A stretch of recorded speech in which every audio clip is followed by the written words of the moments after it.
যারা ফাইবারে কাজ করে থাকে তাদের কাজ পাওয়ার সবথেকে গুরুত্বপূর্ণ মাধ্যম হচ্ছে ফাইবার অ্যাট্রাকটিভ গিগ ইমেজ। বন্ধুরা, আপনি যদি একটি অ্যাট্রাকটিভ গিগ ইমেজ তৈরি করতে পারেন তাহলে আপনি অর্ডার পাবেনই পাবেন। বন্ধুরা, এখানে দেখতে পাচ্ছেন ইমেজ, এগুলাকে কিন্তু ফাইবারে গিগ ইমেজ বলা হয়। আমি কিন্তু বর্তমানে ফাইবারে আছি। আপনারা যারা গিগ ইমেজ তৈরি করার কথা ভাবতেছেন কিন্তু মাথায় কোনো আইডিয়া আসতেছে না, তারা কি করবেন, আপনারা হচ্ছে ফাইবারে চলে আসবেন। ব্রাউজারে গিয়ে fiverr.com লিখে সার্চ দিবেন। তারপর হচ্ছে এখানে দেখবেন যে ফাইবার এসে দেখবেন একটা সার্চ বার আছে। আপনি যে ক্যাটাগরি নিয়ে কাজ শিখেছেন ওই ক্যাটাগরি এখানে সার্চ দিয়ে দিবেন। আপনি যদি ডিজিটাল মার্কেটিং শিখে থাকেন তাহলে ডিজিটাল মার্কেটিং লিখে সার্চ দিবেন। ঠিক আছে, আপনি যেটাই শিখে থাকুন না কেন সেই ক্যাটাগরি লিখে সার্চ দিবেন। সার্চ দিয়ে দেওয়ার পর দেখবেন এখানে গিগ ইমেজগুলো চলে আসছে। ঠিক আছে, সেই ইমেজগুলো দেখে আপনারা আইডিয়া নেবেন, ডিজাইন আইডিয়া নেবেন, হুবহু কপি করবেন না, আপনারা জাস্ট আইডিয়াটা নেবেন। বন্ধুরা, আপনারা দেখতে পাচ্ছেন আমি অলরেডি এখানে ডাটা এন্ট্রি লিখে সার্চ দিয়েছি এবং আমার সামনে কিন্তু অনেকগুলো গিগ চলে আসছে। আজকের ভিডিওতে আমি আপনাদের একটি অ্যাট্রাকটিভ গিগ ইমেজ তৈরি করা শেখাবো। ভিডিওটা সম্পূর্ণ দেখেন, আশা করি আপনাদের কাজে লাগবে। ঠিক আছে, আপনারা গিগ ইমেজটা তৈরি করার জন্য প্লে স্টোরে চলে যাবেন। প্লে স্টোরে গিয়ে পিক্সেল ল্যাব লিখে সার্চ দিবেন, তাহলে এরকম একটা অ্যাপ পেয়ে যাবেন। আপনারা অ্যাপটা ইনস্টল করে নেবেন। অ্যাপটা ইনস্টল করে নেওয়ার পর বন্ধুরা আপনারা হচ্ছে অ্যাপটা ওপেন করে নেবেন। অ্যাপটা ওপেন করে নেওয়ার পর আপনাদের সামনে এরকম ইন্টারফেস চলে আসবে। বন্ধুরা, আপনারা কি করবেন, এখানে দেখবেন একটা নিউ টেক্সট আছে, এটা আপনারা ডিলিট করে দেবেন। ডিলিট করার জন্য আপনারা এই ডিলিট অপশনে ক্লিক করে দেবেন। ক্লিক করে তারপরে এই ওকে অপশনে ক্লিক করে দেবেন। ওকে অপশনে ক্লিক করলে এটা ডিলিট হয়ে যাবে। তারপর হচ্ছে ইমেজ সাইজ নেওয়ার জন্য আপনারা উপরের দিকে এখানে 3 ডটে এখানে ক্লিক করে দেবেন। এখানে ক্লিক করে দেওয়ার পর আপনারা এখানে ইমেজ সাইজ এখানে ক্লিক করে দেবেন। এখানে ক্লিক করে দেওয়ার পর সাইজটা এখানে আপনারা 1280 রাখবেন এবং এই পাশে আপনারা 769 করে দেবেন। ঠিক আছে, আমি করে দিচ্ছি 769 এটা দিয়ে আপনারা এখানে ডান অপশনে ক্লিক করে দেবেন। ডান অপশনে ক্লিক করে দেওয়ার পর আপনারা এখানে ওকে অপশনে ক্লিক করে দেবেন। ঠিক আছে, তারপর এরকম ইন্টারফেস চলে আসবে। বন্ধুরা, এখানে ব্যাকগ্রাউন্ড কালারটা বা ইমেজ নেওয়ার জন্য আপনারা এই অপশনে ক্লিক করবেন। এখানে ক্লিক করার পর আপনারা হচ্ছে যে কোনো এক কালারের কালার নেওয়ার জন্য আপনারা এই কালার অপশনে ক্লিক করবেন। এখানে ক্লিক করে আপনারা কিন্তু এখান থেকে যে কোনো কালার নিতে পারবেন। ঠিক আছে, যে কোনো কালার নিতে পারবেন। আর যদি আপনি হচ্ছে আপনার গ্যালারিতে গিয়ে কোনো ইমেজ এখানে আনতে চান, গ্যালারি থেকে কোনো ইমেজ আনতে চান, সেক্ষেত্রেও আনতে পারবেন। সেটা হচ্ছে আপনারা এই গ্যালারি ফ্রম গ্যালারি এই অপশনে ক্লিক করে দেবেন। এখানে ক্লিক করে দেওয়ার পর আপনাদের সামনে কিন্তু গ্যালারিটা ওপেন হয়ে যাবে। তো বন্ধুরা, আপনার সামনে কিন্তু গ্যালারির পিকগুলো চলে আসবে। এখান থেকে আপনি যে পিকটা নিতে চাচ্ছেন সেই পিকের উপর ক্লিক করে দেবেন। ঠিক আছে, সেই পিকের উপর ক্লিক করে আপনারা এই টিক চিহ্নে ক্লিক করবেন, তাহলে কিন্তু ইমেজটা এখানে চলে আসবে। তো বন্ধুরা, আমরা এই ইমেজটা নিব না, আমরা হচ্ছে এক কালার নিয়ে নেব। সেই কালারটা নেওয়ার জন্য আমরা এই কালার অপশনে ক্লিক করব। কালার অপশনে ক্লিক করার পর আমরা এখান থেকে যে কোনো একটা কালার নিয়ে নেব। ঠিক আছে, তো বন্ধুরা আমি এই কালারটা নিয়ে নিলাম, আপনারা যে কোনো কালার নিতে পারেন। তারপর আপনারা এই টিক চিহ্নে ক্লিক করে দেবেন। টিক চিহ্নে ক্লিক করে দেওয়ার পর আপনারা হচ্ছে এখানে একটা শেপ নিয়ে নেবেন। আমি একটা শেপ নিয়ে নিচ্ছি। আমি এই শেপ নেওয়ার জন্য এই আইকনে ক্লিক করে দেবেন। এখানে ক্লিক করে দেওয়ার পর এই শেপ অপশনে ক্লিক করে দেবেন। এখানে ক্লিক করে দেওয়ার পর আপনারা হচ্ছে যে গোল কালো একটা দেখতে পাচ্ছেন আইকন, এইগুলা দিয়ে টেনে আপনারা কিন্তু করতে পারবেন, এই শেপটা ছোট বড় করতে পারবেন। ঠিক আছে, তো আমি একটু বড় করে নিচ্ছি। এইভাবে কিন্তু আপনারাই করে নিতে পারবেন। তো আমি এটা একটু আমার মনের মতো করে সাইজটা ঠিক করে নিচ্ছি। আপনারা আপনাদের মনের মতো করে সাইজটা ঠিক করে নেবেন। তারপর হচ্ছে আমি হচ্ছে এই কর্নার দিয়ে গোল করব এই শেপটা। এই জন্য আমরা হচ্ছে এই যে একটা আইকন দেখতে পাচ্ছেন এই আইকন ধরে একটু টান দিব। ঠিক আছে, আমি এটা হচ্ছে আর একটু দিয়ে দিচ্ছি। আমি এটা 7 রাখলাম, আপনাদের মনের মতো আপনারা রাখতে পারেন। তারপর আপনারা টিক চিহ্নে ক্লিক করে দেবেন। তারপর বন্ধুরা আপনারা হচ্ছে কি করবেন, এই শেপটাকে আপনারা যে কোনো কালার দিতে পারেন। আমি সাদাই রাখবো। কালার দেওয়ার জন্য আপনারা এই নিচের দিকে দেখবেন কালার অপশন আছে, এই কালার অপশনে গিয়ে কালারটা দিতে পারবেন। ঠিক আছে, তারপর বন্ধুরা এটা আমি সাদাই রাখবো, এটাই কোনো কালার আনবো না। তারপর আপনারা কি করবেন, আপনারা একটা টেক্সট নেবেন। লেখার জন্য আপনারা এই প্লাস আইকনে ক্লিক করে দেবেন। প্লাস আইকনে ক্লিক করে দেওয়ার পরে এখানে দেখবেন টেক্সট নামে একটা অপশন আছে, এখানে ক্লিক করে দেবেন। তারপর বন্ধুরা এই নিচের দিকে দেখবেন একটা আইকন, এই আইকনে ক্লিক করে দেবেন। ঠিক আছে, তারপর এই এডিট অপশনে ক্লিক করে দেবেন। এডিট অপশনে ক্লিক করে দেওয়ার পর এখানে আপনারা যা খুশি তাই লিখতে পারেন।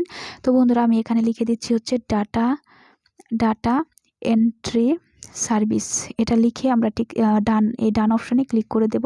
তারপর হচ্ছে এই ওকে অপশনে ক্লিক করে দেবেন, ঠিক আছে? তাহলে কিন্তু এটাই হয়ে যাবে, লেখাটা এখানে চলে আসবে। সাইজটা বড় করার জন্য আপনারা এই পাশে নিচের দিকে যাবেন, এখানে একটা সাইজ আইকন দেখতে পাচ্ছেন, এই সাইজ আইকনে ক্লিক করবেন। তারপর এটা ধরে কিন্তু সাইজটা বড় করে দিতে পারবেন, আপনারা যত খুশি বড় ছোট করে নিতে পারবেন। তারপর আপনারা এই টিক চিহ্নে ক্লিক করে দেবেন।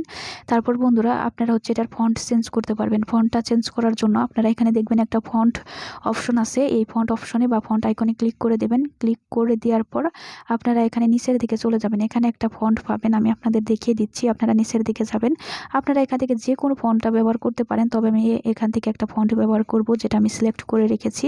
তো বন্ধুরা আমি সেটা পাচ্ছি না, কেন পেয়ে গিয়েছি, আমি এই ফন্টটা ব্যবহার করতেছি। আপনারা চাইলে যে কোনো ফন্ট ব্যবহার করতে পারেন। ফন্টের উপর সিলেক্ট করে দেওয়ার পর আপনারা এই ওকে অপশনে ক্লিক করবেন, তাহলে কিন্তু ফন্টটা চলে আসবে। তারপর বন্ধুরা এই ফন্টের কালারটা আমি চেঞ্জ করব, এই জন্য আমরা কি করব, এখানে দেখবো একটা কালার অপশন, এই কালার অপশনে ক্লিক করে দেব। কালার অপশনে ক্লিক করে দেওয়ার পর এখান থেকে আপনারা যে কোনো কালার দিতে পারবেন, ঠিক আছে? এখান থেকে যে কোনো কালার দিতে পারবেন। আমি এখান থেকে হচ্ছে লাল কালারটা দিয়ে দিচ্ছি। তারপর টিক চিহ্নে ক্লিক করে দেব। তারপর বন্ধুরা ফন্টের উপর টাচ করে ধরে আমরা হচ্ছে সেই শেপের উপর দিয়ে দিব। বন্ধুরা এটা আমি এরকমই রাখবো। তারপর হচ্ছে আমরা এখন কি করব, আমরা হচ্ছে এই পাশে আমরা যে যে সার্ভিসগুলো দিব, যে কাজগুলো পারি সেইগুলো আমরা এখানে লিখে দেব। লেখার জন্য আমরা এই প্লাস আইকনে ক্লিক করে দেব, বা হচ্ছে এই প্লাস আইকনেও ক্লিক করে দিতে পারি, বা এখানেও ক্লিক করে দিতে পারি, ঠিক আছে? তো আমি এখানে ক্লিক করে দিলাম। তারপর আমরা এডিট অপশনে ক্লিক করে দেব। এখানে ক্লিক করে দেওয়ার পর আমরা হচ্ছে এটা রিমুভ করে দেব যেটা আছে। তারপর এখান থেকে আমরা হচ্ছে এই যে এখানে ক্লিক করে দেব। এখানে ক্লিক করে দেওয়ার পর আমরা হচ্ছে আবার এখানে ক্লিক করে দেব। এখানে ক্লিক করে দেওয়ার পর আমরা এখানে একটা ডট আছে, এই ডটটা নিয়ে নেব। আপনারা চাইলে এখান থেকে যে কোনো জিনিস নিতে পারেন, ঠিক আছে? তবে আমি ডটটা নিয়ে নিলাম। ডটটা নিয়ে নেওয়ার পর তারপর এখানে একটা স্পেস দিয়ে দিব। স্পেস দেওয়ার পর আমরা এখানে লিখব হচ্ছে ডাটা এন্ট্রি, এটা লিখে ডাটা এন্ট্রি এটা লিখে আমরা হচ্ছে এই ডান অপশনে ক্লিক করে দেব। ডান অপশনে ক্লিক করে দেওয়ার পর আমরা হচ্ছে এই ওকে অপশনে ক্লিক করে দেব। তারপর বন্ধুরা এটা টেনে আমরা নিচের দিকে আনবো। আমরা হচ্ছে সাইজটা একটু বড় করে দেব। সেমভাবে আমরা সাইজ অপশনে গিয়ে সাইজটা বড় করে দেব। এইগুলোর ফন্ট আমরা পরে চেঞ্জ করে নেব। আগে হচ্ছে আমরা টিক চিহ্নে ক্লিক করে দিয়ে আমরা হচ্ছে আগে এখানে যা যা লিখবো সেগুলো লিখে নিচ্ছি, ঠিক আছে? আপনারা সেমভাবে হচ্ছে লিখে নেবেন। আমি যেভাবে দেখালাম আপনারা সেমভাবে লিখবেন, সেমভাবে লিখতে পারবেন। ডাটা এন্ট্রির পরে আমরা লিখবো ডাটা মাইনিং, এটা লিখে আমরা ডান অপশনে ক্লিক করে আমরা ওকে অপশনে ক্লিক করে দিচ্ছি। তো বন্ধুরা আমি এইগুলা হচ্ছে লিখে নিচ্ছি, আপনারা সেমভাবে লিখতে পারবেন। আমি একটা একটা করে লিখে নিচ্ছি, জাস্ট ওয়েট। বন্ধুরা আপনারা দেখতে পাচ্ছেন আমি কিন্তু এইগুলো সবগুলোই লিখে নিয়েছি। এখন এগুলার ফন্ট চেঞ্জ করব। ফন্ট চেঞ্জ করার জন্য এগুলার ফন্টের উপর ক্লিক করব। তারপর হচ্ছে এখানে আমরা নিচের দিকে দেখব যে ফন্ট নামে একটা অপশন আছে, এই ফন্ট অপশনে ক্লিক করব। তারপর এখান থেকে আমরা যে কোনো একটা ফন্ট দিয়ে দিব, ঠিক আছে? আমি এখান থেকে যে এই ফন্টটা দিয়ে দিচ্ছি, ঠিক আছে? আমি এই ফন্টের উপর ক্লিক করে দিলাম। তারপর ওকে অপশনে ক্লিক করে দিলেই কিন্তু ফন্টটা চেঞ্জ হয়ে যাবে। তারপর একইভাবে আমরা নিচে যেটার ফন্ট চেঞ্জ করবো ওটার উপর ক্লিক করে দেব। তারপর ফন্ট অপশনে ক্লিক করে দিয়ে আমরা হচ্ছে যে ফন্টটা দেবো সেটার উপর ক্লিক করে ওকে অপশনে ক্লিক করে দেবো। আমি সবগুলো এইগুলো করে নিচ্ছি, ঠিক আছে? আপনারা সেমভাবে করতে পারবেন, কোনো সমস্যা নেই। আমি করে দিচ্ছি। তারপর হচ্ছে সেমভাবে এটারও করে নিলাম। তারপর ওকে অপশনে ক্লিক করে দেবো। বন্ধুরা এখন আপনারা একটা কাজ করবেন, সেটা হচ্ছে আপনারা এইগুলো হচ্ছে একটু এই দিকে নিয়ে নেবেন, ঠিক আছে? কারণ হচ্ছে আমরা যখন গিগটা ফাইবারে আপলোড করি তখন কিন্তু কিছু অংশ কেটে যায়, কিছু অংশ দেখা যায় না অনেক সময়। তো বন্ধুরা একটু উপরের দিকে দিয়ে দিবেন, ঠিক আছে? আমি উপরের দিকে দিয়ে দিচ্ছি, আপনারা একটু উপরের দিকে দিয়ে দিবেন। তারপর হচ্ছে আপনারা এখানে একটা ইমেজ ব্যবহার করবেন। এখানে হচ্ছে আপনারা নিজের ইমেজটা ব্যবহার করবেন। আপনারা কিন্তু অন্য কারো ইমেজ ব্যবহার করবেন না, কোনো ডাউনলোড করা ইমেজ ব্যবহার করবেন না, আপনারা নিজের ইমেজ ব্যবহার করবেন। ইমেজটা ব্যবহার করার জন্য আপনারা হচ্ছে এই প্লাস আইকনে ক্লিক করবেন। প্লাস আইকনে ক্লিক করার পর এখানে ফ্রম গ্যালারি এখানে ক্লিক করবেন। ক্লিক করার পর আপনারা হচ্ছে আপনাদের গ্যালারিতে গিয়ে একটা ফন্ট নিয়ে নেবেন, ঠিক ফন্ট না, একটা ইমেজ নিয়ে নেবেন, আপনার হাস্যোজ্জ্বল একটা ইমেজ নিয়ে নেবেন। তো বন্ধুরা আপনার ইমেজটা তুলে কিভাবে হচ্ছে ইমেজের ব্যাকগ্রাউন্ড রিমুভ করবেন এটা নিয়ে কিন্তু আমার চ্যানেলে অলরেডি ভিডিও দেওয়া আছে, আপনারা চাইলে সেই ভিডিওগুলো দেখে নিতে পারেন। তো বন্ধুরা এখানে দেখতে পাচ্ছেন আমাদের ইমেজটা চলে আসছে। আমরা এখন কি করব, ইমেজটা এখানে বসাই দেবো, ঠিক আছে? এই ইমেজটা এতটা সুন্দর না, তবে আপনারা একটু হাস্যোজ্জ্বল ইমেজ তৈরি করবেন। এটা আমি ডাউনলোড করে নিয়েছি ইমেজটা আপনাদের দেখানোর জন্য শুধুমাত্র। এখন আপনারা কি করবেন, এখন হচ্ছে আপনারা এই পাশে আপনাদের লিখতে হবে অর্ডার নাও। এটা আমরা লিখবো না, এটা হচ্ছে আমরা ডাউনলোড করে আনবো। অর্ডার একটা ব্রাউজারে চলে আসলাম। ব্রাউজারে চলে আসার পর আপনারা হচ্ছে এখানে লিখবেন হচ্ছে অর্ডার নাও ইমেজ। এখানে লিখে দিবেন অর্ডার নাও, অর্ডার নাও ইমেজ এটা লিখে হচ্ছে আপনারা সার্চ দিয়ে দিবেন। ঠিক আছে, এটা লিখে সার্চ দিয়ে দেওয়ার পর এখানে কিন্তু আপনারা অনেকগুলো ইমেজ পেয়ে যাবেন। এখান থেকে যে কোনো একটা ইমেজ ব্যবহার করতে পারেন। তো এটার উপর টাচ করে ধরে রাখবো। তারপর হচ্ছে এখানে ডাউনলোড ইমেজ লেখা দেখবেন, এই ডাউনলোড ইমেজের উপর ক্লিক করে দেবেন, তাহলে কিন্তু এটা ডাউনলোড হয়ে যাবে। তো বন্ধুরা এখানে আরেকবার ডাউনলোড আসবে, আপনাদের এখানে ক্লিক করতে হবে। তো বন্ধুরা এখন আমি আপনাদের দেখিয়ে দিচ্ছি কিভাবে ব্যাকগ্রাউন্ড ইমেজ রিমুভ করবেন। ঠিক আছে, আপনারা প্লে স্টোরে এসে ব্যাকগ্রাউন্ড ইরেজার লিখে সার্চ দিলে এরকম একটা অ্যাপ পেয়ে যাবেন। আপনারা অ্যাপটা ইনস্টল করে নেবেন। ঠিক আছে, অ্যাপটা ইনস্টল করার পর বন্ধুরা আপনারা অ্যাপটা হচ্ছে ওপেন করে নেবেন। আমি অ্যাপটা ওপেন করে নিচ্ছি, জাস্ট ওয়েট। অ্যাপটা ওপেন করে নেওয়ার পর আপনাদের সামনে এরকম ইন্টারফেস চলে আসবে। আপনারা হচ্ছে লুড এ ফটো এখানে ক্লিক করে দেবেন। এখানে ক্লিক করে দেওয়ার পর আপনারা হচ্ছে যে ইমেজটা ডাউনলোড করলেন সেটার উপর টাচ করে দেবেন। টাচ করে দেওয়ার পর ইমেজটা চলে আসবে। তারপর এখানে ডান অপশনে ক্লিক করে দেবেন। তারপর হচ্ছে এখানে আপনারা এক ক্লিকে কিন্তু ব্যাকগ্রাউন্ড রিমুভ করতে পারবেন। এই জন্য আপনারা এই অটো অপশনে ক্লিক করে দেবেন। এখানে ক্লিক করার পর আপনারা যে এটা ধরে টান দিবেন, এটা ধরে টান দিয়ে যে কালারটা রিমুভ করবেন ওই কালারের উপর ছেড়ে দিবেন। ঠিক আছে, দেখুন বন্ধুরা আমাদের কালারটা কিন্তু এই পাশ দিয়ে রিমুভ হয়ে গিয়েছে। এখন আমরা এই ডান অপশনে ক্লিক করে দেব। ডান অপশনে ক্লিক করে দেওয়ার পর আমরা এখানে 2 দিয়ে দেব। 2 দিয়ে আমরা হচ্ছে এই সেভ অপশনে ক্লিক করে দেব, তাহলে কিন্তু এটা সেভ হয়ে যাবে। ঠিক আছে, তারপর আমরা ফিনিশ অপশনে ক্লিক করে দেব, তাহলে কিন্তু এটার ব্যাকগ্রাউন্ড রিমুভ হয়ে যাবে। তারপর আপনারা কি করবেন, আপনারা হচ্ছে আপনাদের সেই পিক্সেল ল্যাব যে অ্যাপটা আছে সেই অ্যাপে চলে যাবেন, আগের অবস্থানে চলে যাবেন। আমি চলে যাচ্ছি। বন্ধুরা আশা করি আপনারা শিখতে পারলেন যে কিভাবে ইমেজের ব্যাকগ্রাউন্ড রিমুভ করতে হয়। এভাবে আপনারা সকল ইমেজের ব্যাকগ্রাউন্ড রিমুভ করতে পারবেন। তো বন্ধুরা এভাবে ইমেজের ব্যাকগ্রাউন্ড রিমুভ করার পর আপনারা হচ্ছে আপনাদের পিক্সেল ল্যাব অ্যাপে চলে আসবেন। তারপর হচ্ছে সেই ইমেজটা এখানে নিয়ে আসবেন। আপনারা এই প্লাস আইকনে ক্লিক করে দেবেন।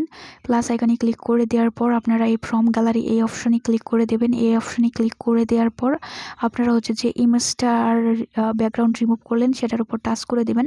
টাচ করে দেওয়ার পর আপনারা হচ্ছে এখানে কিন্তু এরকম চলে আসবে। তারপরে এই টিক চিহ্নে ক্লিক করে দেবেন। ঠিক আছে, তাহলে এটা এখানে চলে আসবে। আপনারা সাইজটা ছোটো করে দেবেন। সাইজটা ছোটো করার জন্য এখানে টাচ করে আপনারা সাইজ ছোটো বড়ো করতে পারবেন। ঠিক আছে, তো বন্ধুরা এটা আমি হচ্ছে এখানে দিয়ে দেব। এখানে মাঝখানে বাই কর্নারও দিতে পারি, কোনো সমস্যা নেই। এটা আমি মাঝখানে দিয়ে দিচ্ছি।